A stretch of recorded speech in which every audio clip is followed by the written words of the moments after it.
you wanted the best, you've got the best podcast, the hottest podcast in the world. The Chris Voss Show, the preeminent podcast with guests so smart you may experience serious brain bleed. The CEOs, authors, thought leaders, visionaries, and motivators. Get ready. Strap yourself in.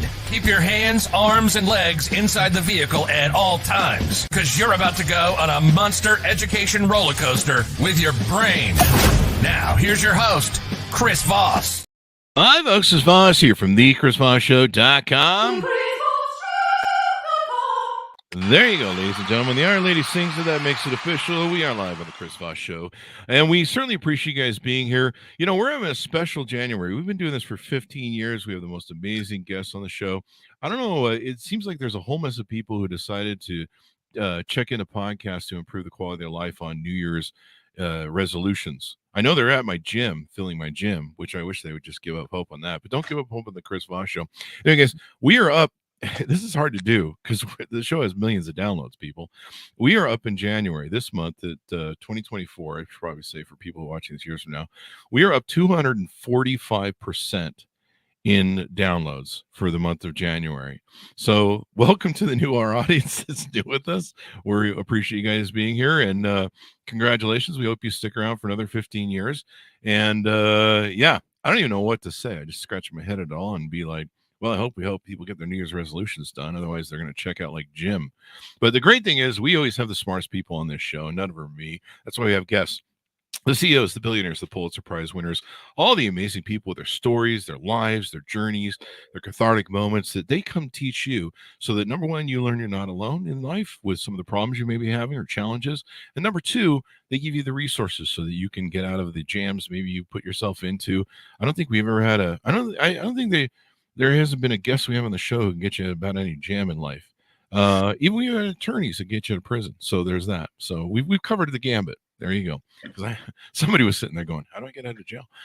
Anyway, I'm not even sure if we have a penitentiary segment of the Chris Voss Show, but we should find out. Anyway, guys, as always, for the show to your family, friends, and relatives, go to goodreads.com/Chris Voss, youtube.com/Chris Voss, linkedin.com/Chris Voss. Subscribe to the big LinkedIn newsletter, the 130,000 LinkedIn group over there as well. Today, we have an amazing gentleman and author on the show. He is the author of the latest book to come out September 18th called Thriving: How to Create a Healthier, Happier, and More Prosperous Life. Now, who doesn't want to do that? Rand Selig is on the show with us today, and he'll be talking to us about his latest division of what he put in his book. He has an MBA from Stanford and has earned undergraduate degrees in mathematics and psychology.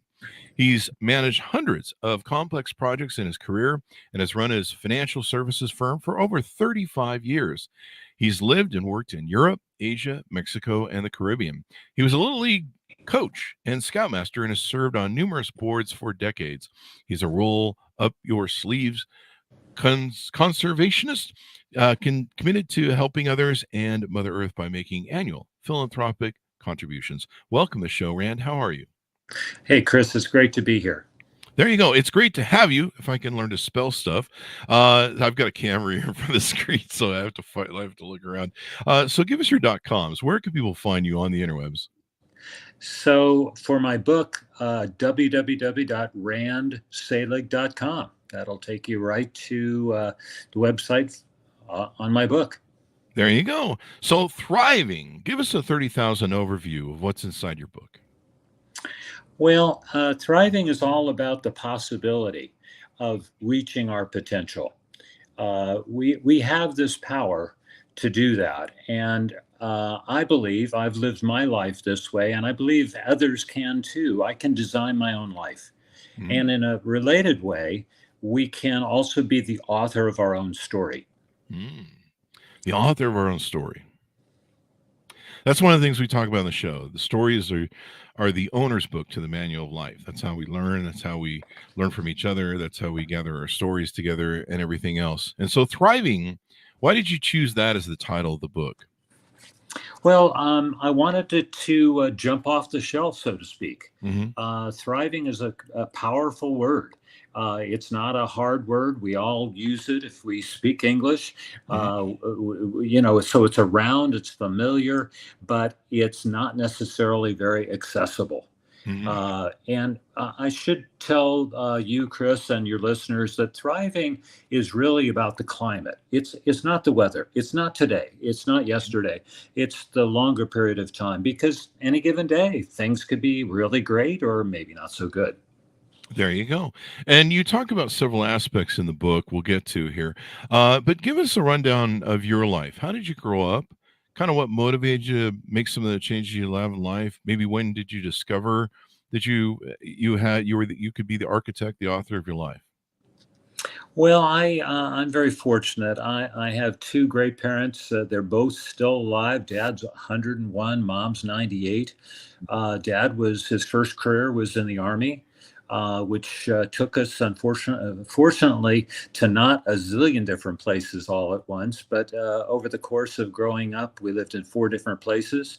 And Mom was initially a bacteriologist, a scientist, and Dad very, very disciplined. I learned a tremendous amount of having grit and a moral compass from him. And from Mom, I learned a love of nature Mhm. and just being curious. Mhm. All of those qualities have really stood me in great stead. I became a really good student. Mhm.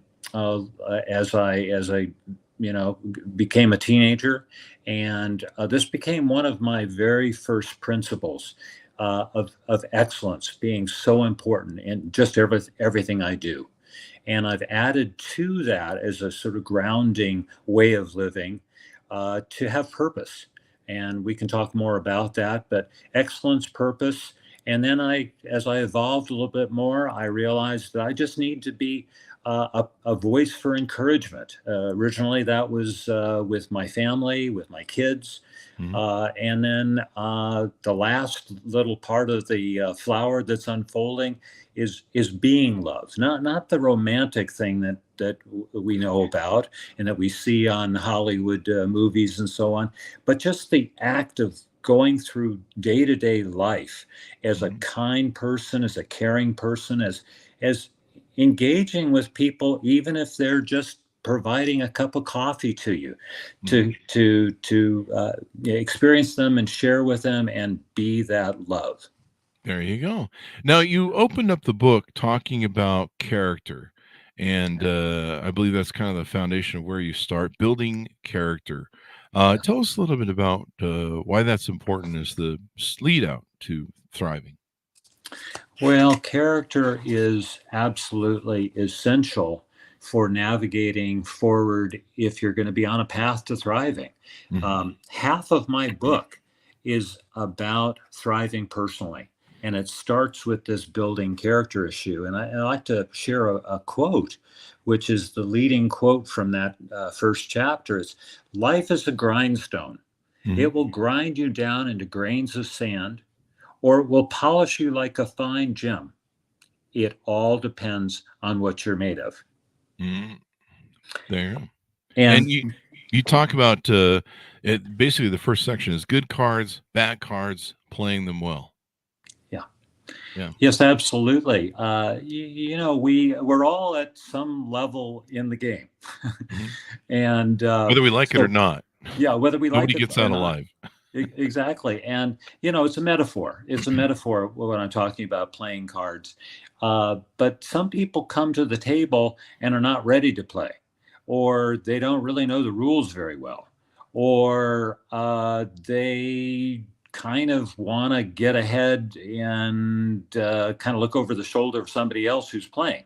There's a lot of ways in which these cards come along, and we can get, good cards and we can play them well. Mhm. There's lots of things that I talk about in my book, Thriving, about that. There is ways to play the cards well. But on the other hand, the harder case would be where you get not so good cards. What do you do then? And again, this is where you have to reach down into this question of character and your whole personality, and learn to play them well. So you can get bad cards and play them well. That is possible Mhm. too. It really comes down to how you react to what happens to you in life, how you deal with it, how you can play the Yeah. victim and be like, Yeah. oh, this thing hurt me. And it's okay to acknowledge that. But how you use that through the rest of your life, whether you use it to empower you, make you better, improve the quality of life, whether you learn from it, et cetera, et cetera. That's one thing you talk about too in that chapter is being a lifelong learner. How important in improving the quality of your life do you think that is? Again, I think it's one of these incredibly important things, Chris. Lifelong, when I say lifelong learner, I don't mean that you, every minute of the day, you're reading another book or you're Googling something but it's about being curious. Hmm. And curiosity plays such important dividends in so many ways in our lives. For example, if you're disagreeing with somebody, you can get yourself into a lot of frustration or maybe anger or maybe hurt that relationship because what you're hearing doesn't fit with what you're all about. Hmm. But on the other hand, if you pull away, kind of like being a fly on the wall, and you say, let me be curious, why is this person saying these things? Why do they believe what they believe? Then you can be asking questions, and you don't have to weigh in with your own judgments or your own opinions. You can just say, hey, that's very interesting to me. Well, where did you learn that? Or why do you believe that? Hmm. So being a lifelong learner is really important in that regard, but it's also incredibly important in terms of learning from your own mistakes. Hmm. There's so many of my clients and so many people I've known over the years who are still to this day, maybe years, decades later, lamenting about something that happened to them a long time ago. And it just, in talking to them, I realized that whatever they fell into, whatever little hole in life they fell into, they really didn't learn Hmm. enough about that to avoid having it happen again and put it in some kind of perspective so that they can say, hey, I'm not a bad person. And Yeah. yes, I'm alive today and I'm happy to be so. Imagine carrying all that weight for all that time, a lifetime, 50, 40, 30, 50 years. Yeah. Yeah, it's quite the burden. And you can't change the past. You Right. can't change. Technically, you can affect the future, but what you worry about is my 90%. What is it, like 97% won't come true? The fears we have about the future. You just have to worry about what's here and now and how you react to it, and that's really the important part. Well, in terms of not being able to change the past, I think that we have a lot of power. And this issue of the power of choice, Hmm. about how we feel and how we recapture. I was talking about being the author of our own story. We can not necessarily make it all up, but you can look at your history and decide what to emphasize, what to just sort of ignore, what's really not very important anymore. And Hmm. maybe it was important 10 years ago, but now it's no longer part of your storyline. That's Yep. okay. And I think it's especially important for dealing with parents. And the tricky part is where maybe a parent has passed away and there Yeah. was some unresolved issue. That's still repairable by writing a letter. Now, obviously, the letter's not sent. But what you do is you write this letter to, in my case, it would be my father. And I would Mm. say, to this sort of fictional father, it was great to have such a marvelous weekend with you. We did this, we did that, we talked about these great things. Well, I'm making that up, but I am, by writing that letter, repairing that relationship and moving on. I'm creating, inventing, if you will, this other father. Very Yeah. powerful. Very powerful. You talk about money, emotions, managing ourselves.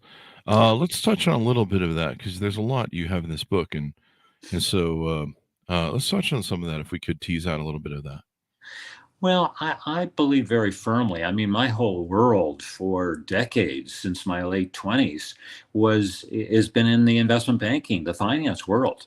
Hmm. And this is, a lot of people who are just interested in money and are, well, maybe amoral.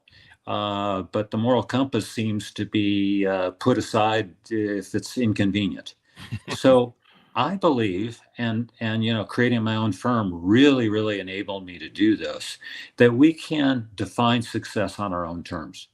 Hmm. It's a critical ingredient. And what does that mean? That means that you're looking internally. You're not looking across at some coworker or some neighbor to see what they're doing or, what new toys they have. What you're looking at is your own set of important measures.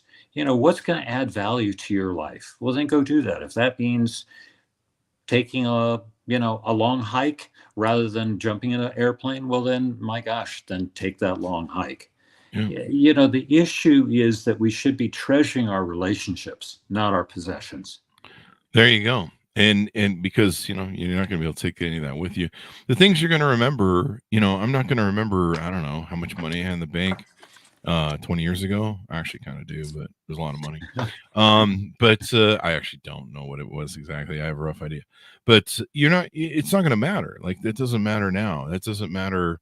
And it really didn't matter. If I could give everything up for something, it wouldn't be to have some amount in the bank. It would be for me to spend 5 or 10 minutes with somebody who I can't spend time with anymore, get them back. To me, that would be more valuable. And I think what you've espoused in the book is, money isn't everything. We need to value people and value the important things in life as we go through it. I like your book because you pretty much walk people through almost like an owner's manual to life, and all the different aspects that you break down in little pieces of chapters on, how to do this, how to do that, how to work through this. We have Kelly coming in from our audience there. Love it, Rand. We don't just survive, we can thrive. And so that's what you're telling people how to do is don't just survive. Just don't go through your life like a robot where you're just like, oh, I don't know, people don't know what to do. I remember as a child, I used to listen to, it was Billy Joel's My Life that used to make me wonder about midlife crises. And I think I was listening to it when I was 11 through whenever.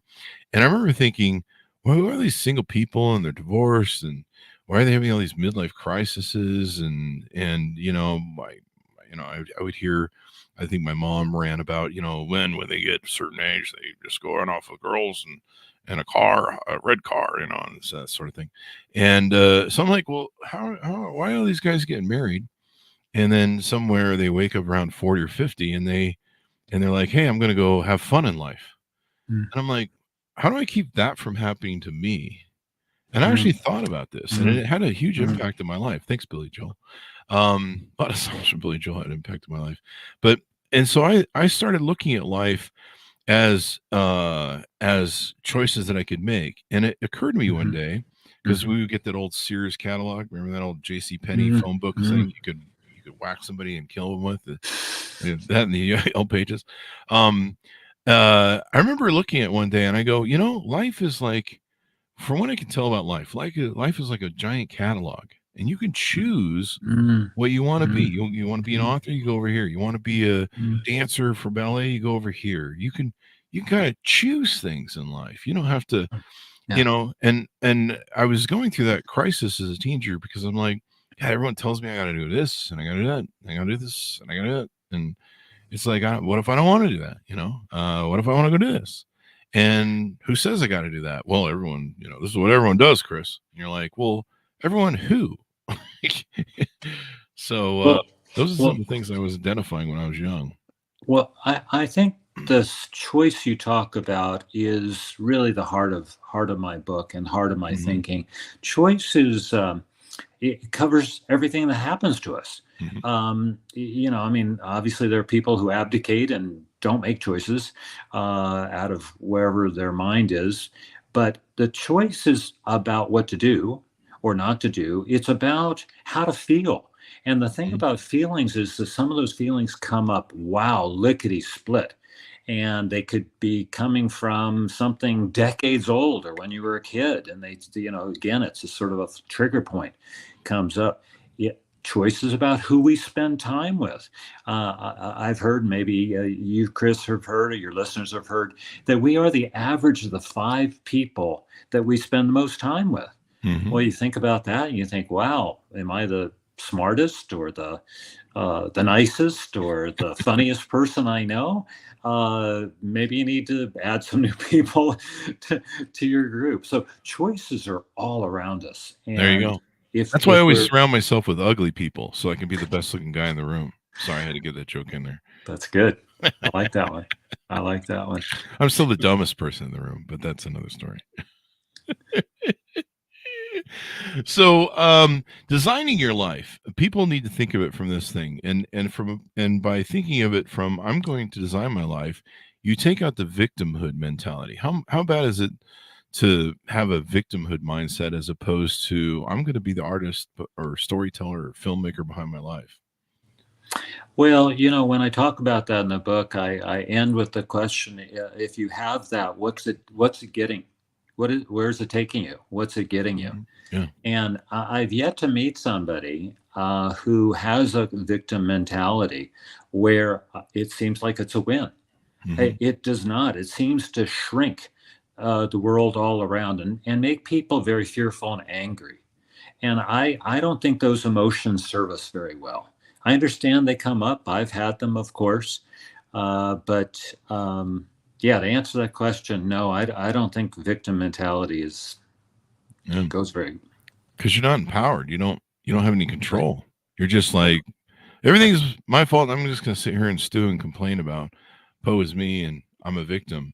I mean, you can do the Poe is me thing for about 5 seconds and be like, well, this sucks. Somebody drove into my car today. But then how you take it, a lot of it, Stoicism, Marcus Aurelius, meditations, how you respond to stuff. I think Seneca covered this a lot too.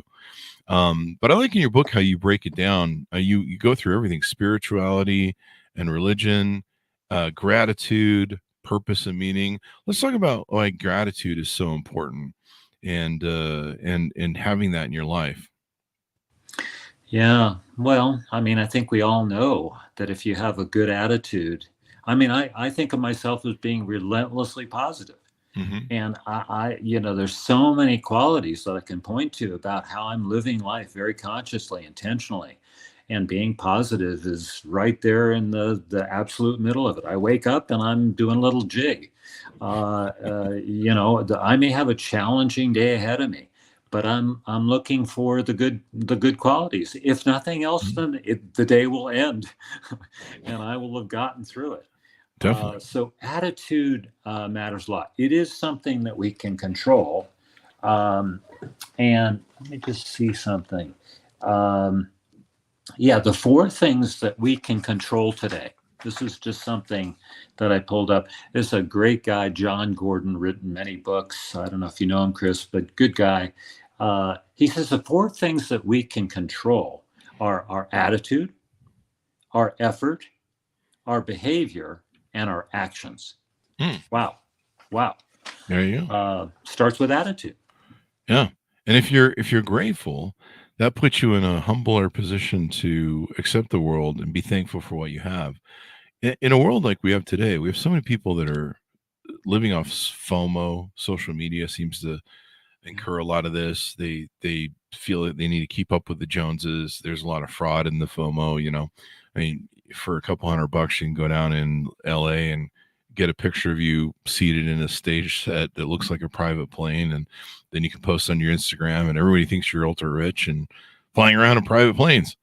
There's a story after story of those frauds being busted. You find out they're not who they are. And people are, they feel shame in their life. They allow themselves to feel shame in their life because they're like, well, I don't have a private jet.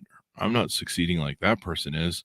When really the person you compete with the most, my biggest competitor is me and my discipline and making me a better person. And my biggest competitor is the guy who's like, no, let's just sit and watch a little TV and have a burger. That's who I'm competing against. Getting me off the couch and doing the things I'm supposed to do. That's my journey. That's my discipline. That's the person I need to beat. Maybe sometimes with a whip, because I need to be like, hey, get off the couch, eh? And God knows I need that every now and then. There's a great line about that from Hemingway, Chris. You're gonna like this one. There's nothing noble in being superior to your fellow man. True nobility is being superior to your former self. There you go. There you go. To always bettering yourself, as we talked about earlier. You talk about purpose and meaning in chapter 8. This seems to be something I resonate with and talk to people a lot. I think I always had my purpose and meaning through life and what I wanted to achieve, but I find a lot of people don't. Like you'll say, "What's your purpose in life?" And they're like, "I don't know." And then you'd be like, "Well, I don't know, have kids, raise a family." Well, I mean, that's a noble purpose, but I mean, what is there something bigger than what? Like, what does it mean to you? How does it motivate you? How does it drive your purpose? Because you can lose your family. I mean, you get divorced. I know plenty of guys who never see their kids again because they're alienated from their kids. You've got to have a purpose. I think much bigger than that in life as to what your overall meaning, what your overall journey, and your walkthrough in life is about. Yeah, it can't be understated how Mhm. important that is. And so many of my clients over the years, where they came to me and said, "Hey, Rand, I want to sell my company.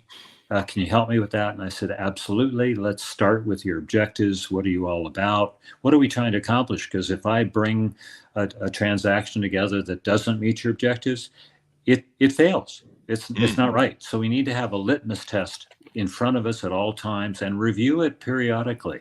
Is this meeting your objectives? Mm. And what I found with a lot of these, they're really great people. They're very, very accomplished. They built up a successful business, sold it for a chunk of money. Um, I stayed close to them because I built this relationship where I became their most trusted advisor, maybe ever in their life. Mhm. And I'd see them several years later, and they went through their bucket list. They traveled, their golf game got them, a lot better, and so on and so forth. But they were a shadow of their former selves. They weren't Oh, engaging with as many people. They weren't being challenged as much. So mm, what they exchanged for was not good. They did not spend the time to come up with the new purpose. It's a mm, really critical thing. Um, Purpose is very related to meaning as mhm, well. mhm, And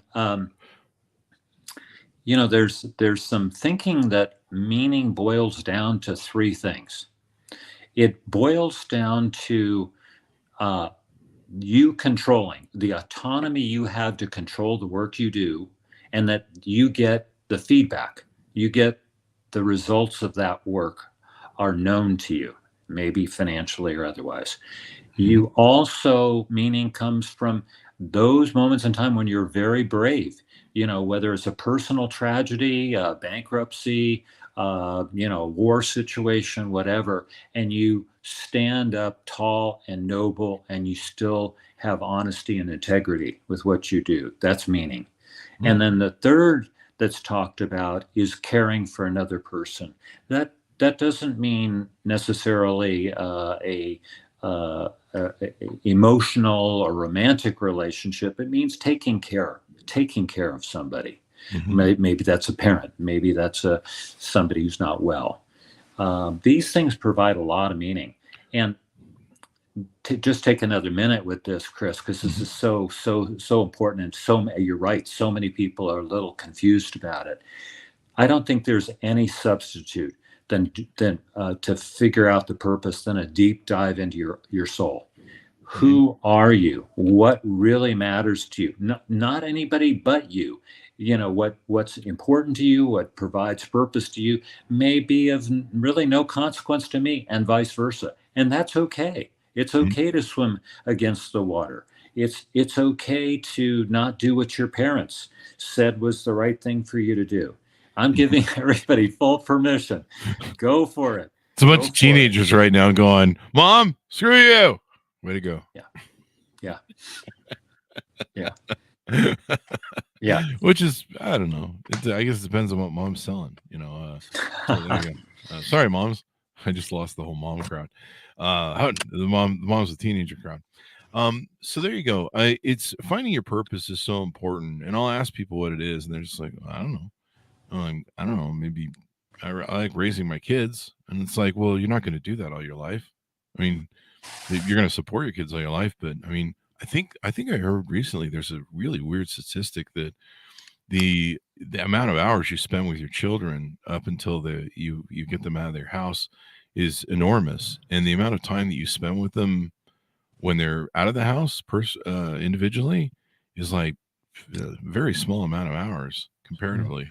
And so you got to go find something else to do with your life. I think a lot of people, maybe when they become empty nesters, you see them get divorced, you realize that maybe they didn't have a bigger purpose to maybe their marriage or their relationship, or I don't know, maybe they're just sick of each other. Who knows? I don't know. It's not my problem. And, I just heard, Chris, and I haven't verified it, but the highest rate of suicide in the world right now is in Korea, because the grandparents who used to, spend time with the grandkids and be asked questions and, oh, grandma, grandpa, how do you do this? When you were a kid, what did you do? And so on. That's gone away because of the internet. And the grandkids are now going and Googling stuff, and the grandparents have like no role. And so it's a crushing moment and huge suicides. Wow.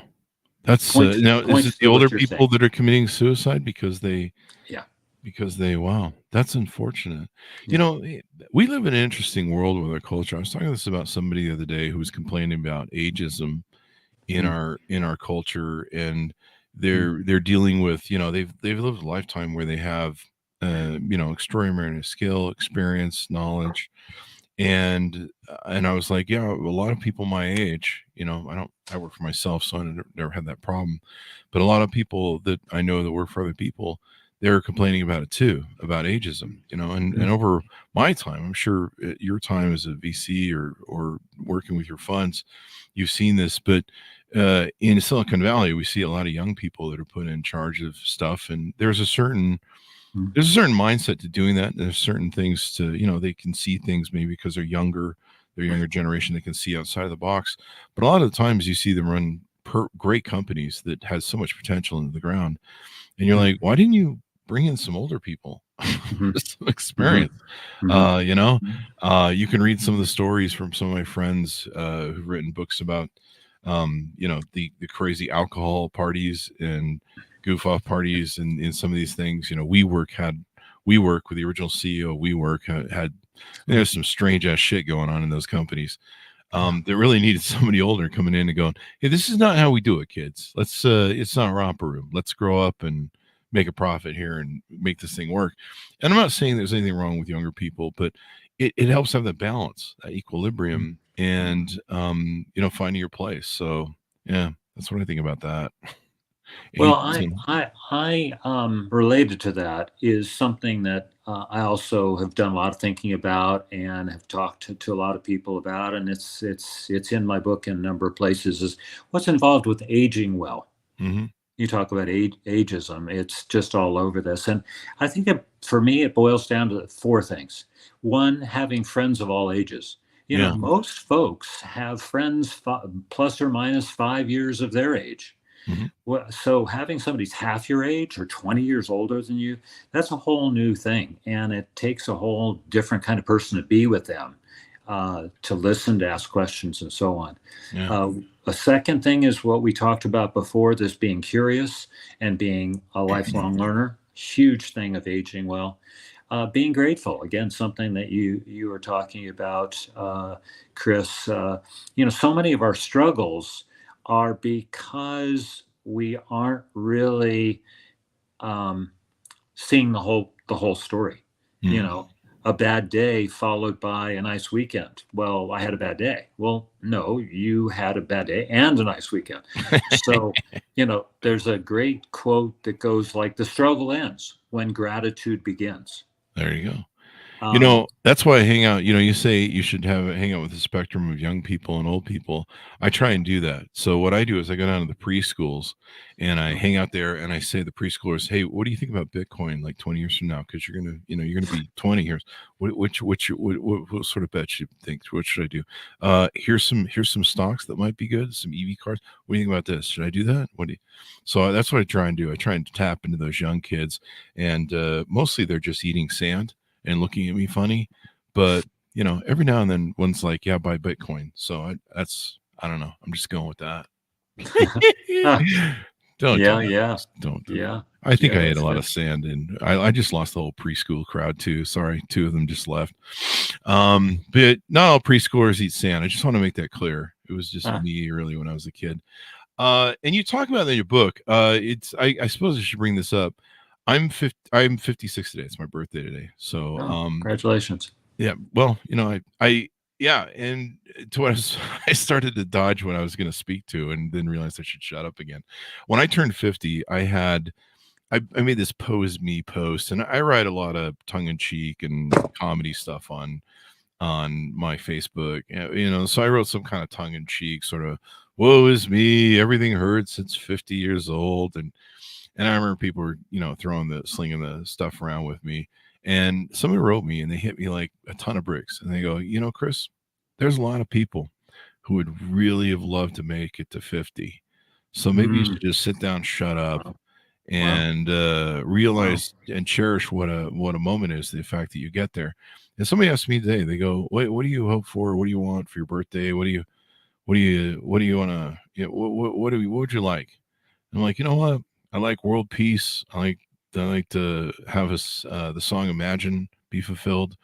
I'd like Mm, to, mm, but I just like to also have health and happiness, like all of us, not just me, all of yeah, us. yeah, So if we can work yeah, on that, maybe end a couple wars, that'd be good too. Come to think of it, yeah, yeah, but being so you talk about in the book about aging well yeah. with soul is how you call it, evolving aging with soul.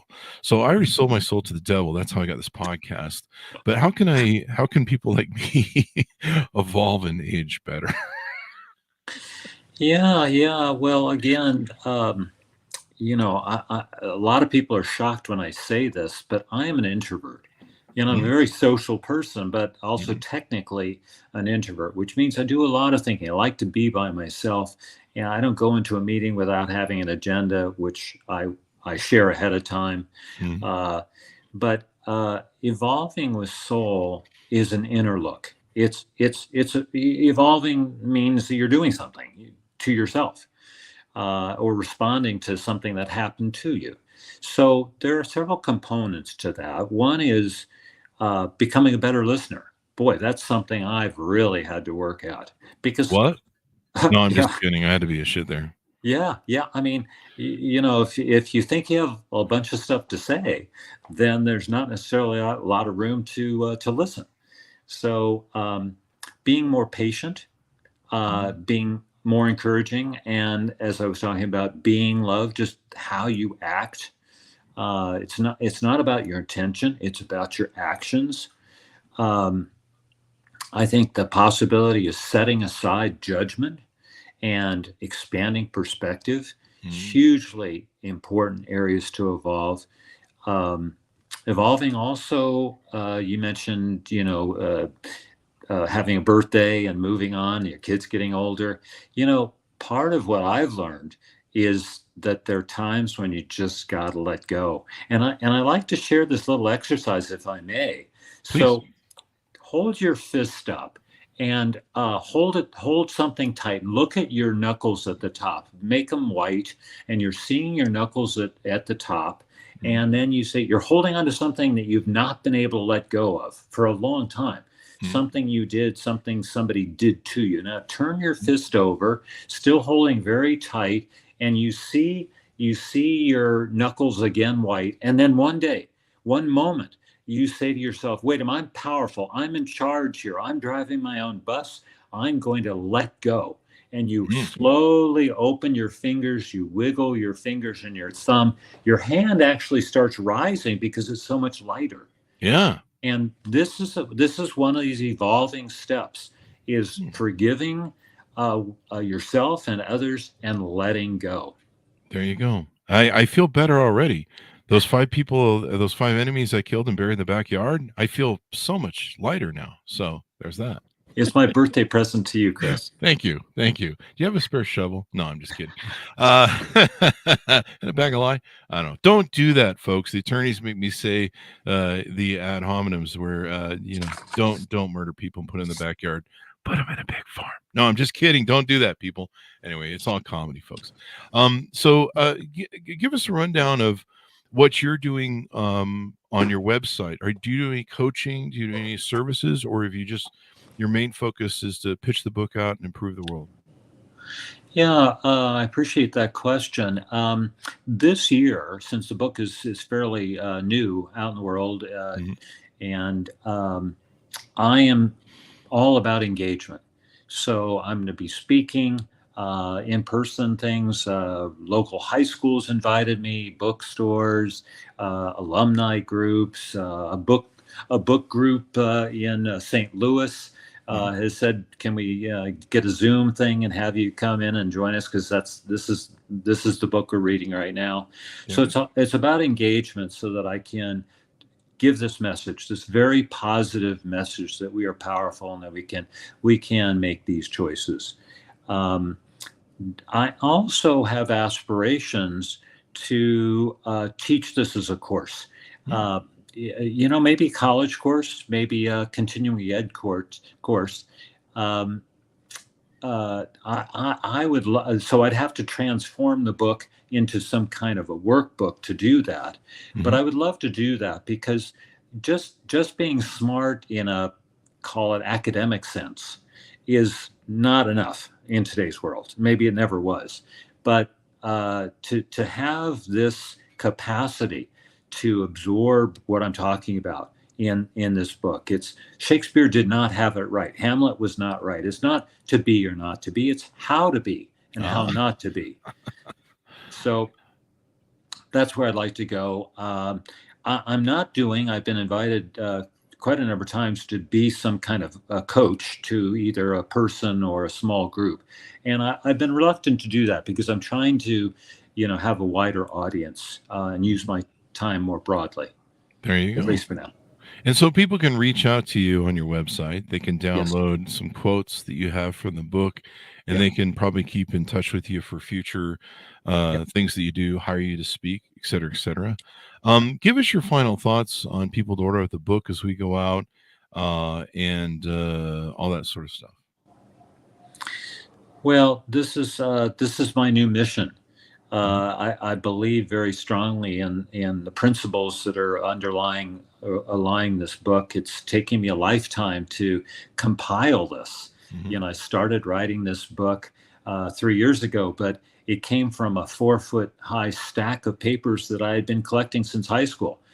Quotes, articles from magazines. When I read a book that I thought was particularly cool, I'd take some notes. Lots and lots of quotes, which are all over my book.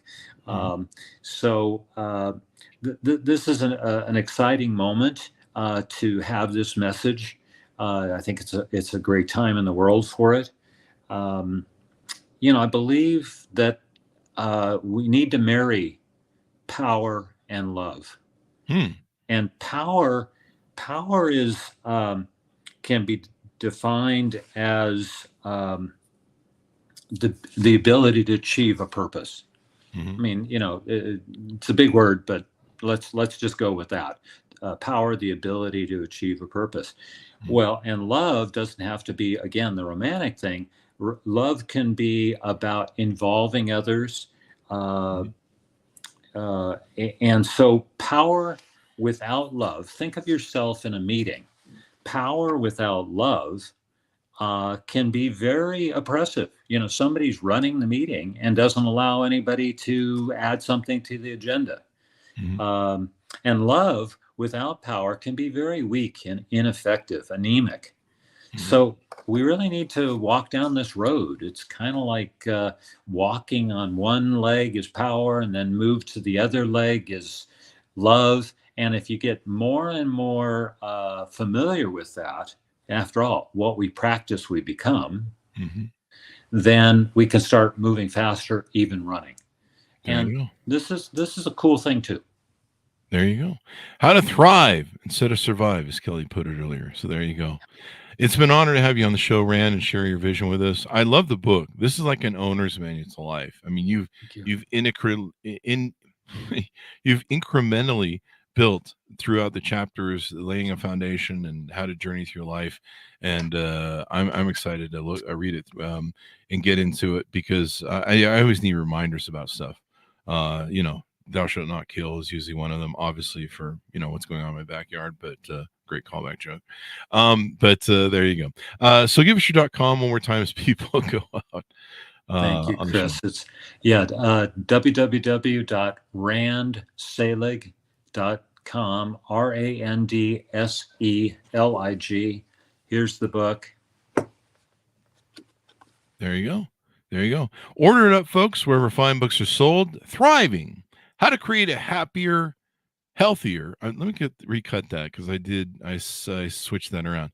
Thriving: How to Create a Healthier, Happier, and More Prosperous Life. Came out September 18th, 2023. Thanks for tuning in. Go to goodreads.com/Chris Voss. Refer the show to your family, friends, and relatives. LinkedIn.com/Chris Voss. Chris Voss 1, the TikTok, Chris Voss, Facebook.com. All those crazy places the show is on the internet. There's like so many groups. It's insane. Thanks for tuning in. Be good to each other. Stay safe. And we'll see you guys next time.